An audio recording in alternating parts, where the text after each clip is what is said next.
What's up guys? Ngayon araw nga nabili na naman tayo motor. Ito nga pala yung ayusin natin. Nabili ko nga pala ito guys sa murang halaga. Bali 200cc nga pala to guys, pero copy lang. Pero nakita nyo naman yung itsura guys, bukong R15.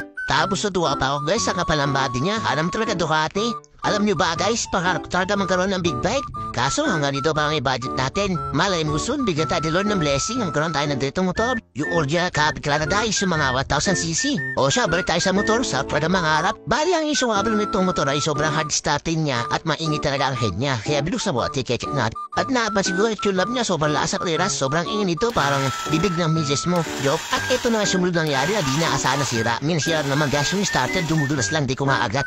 Bali nga bumitaw yung starter niya nang di naasahan. Dito na maiwasin yung gusto motor guys yung mga second hand bigla may mga masisirang pyesa. Siyempre para mas maganda at mabenta ng mas magandang presyo ay ayusin natin yan guys. Biro na kinakaparin lang guys, binuksan ko na yan. Pagkatapos buburutin natin yung magneto niya guys. Diyan natin makikita yung mga magnet kapag sa likod ng starter. Nakikita niya guys, upod-upod na.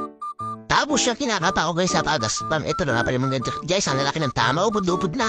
Kaya naman naayos natin at maghanap tayo ng mga kailangang pyesa. 2,000 years later. At ito na nga, nakahanap na tayo ng mga pyesang kakailangan natin. Kaya uupisa na natin na nag-delay sa paggawa ng motor na to. Bali nakabili na pala ako ng bending skate. Ayun yung mga upod kanina na pinapakita ko. Tapos tong flywheel niya na gumaspang lang, wala naman tama, inilirek mo ng para kuminis. A few moments later. Eto na nga guys, ito na kinalabasan nung nahaliha ko na makinis na makinis na siya guys at salatin mo ng kamay. Effective talaga yung pagliliha. Tapos ang sumunod ko ng ginawa ay kakabit na natin yung mga bending skate niya guys. Bali ganyan na ko lang sa inabit. Pinus ko lang na malit na plus ko yung may malit na spring tapos pinasok ko na guys. So makikita niyo naman sa video. Tapos na yung mga dapat gawin ay pinasok ko na rin yung bangneto niya tapos nilpitan ko na rin. Bali sa part na yan guys, ito na nakasama yung clamp face kasi dyan natin nalagyan ng silicone. Pinunasan nandi para kumapit sa silicone at maiwasan ng mga oil leak.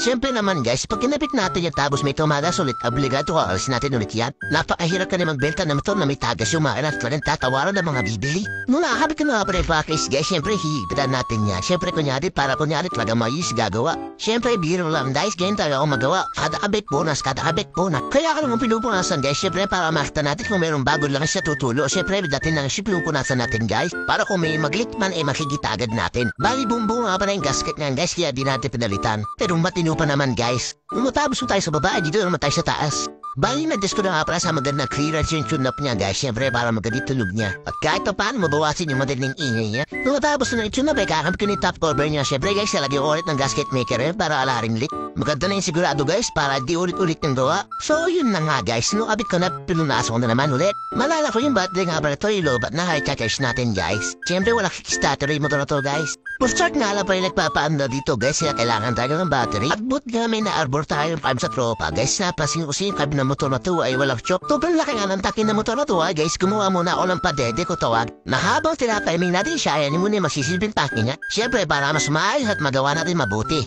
Ito na nga yung battery niya guys, na-i-charge na kaso kulap nga pala sa charge yan. Pero kanabit na para matesting na natin agad itong motor. Ito na nga yung moment of truth.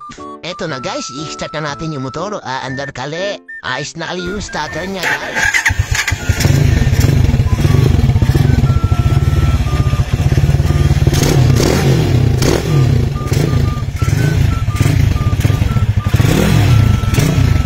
Yung makikilig nyo nga guys, ay okay na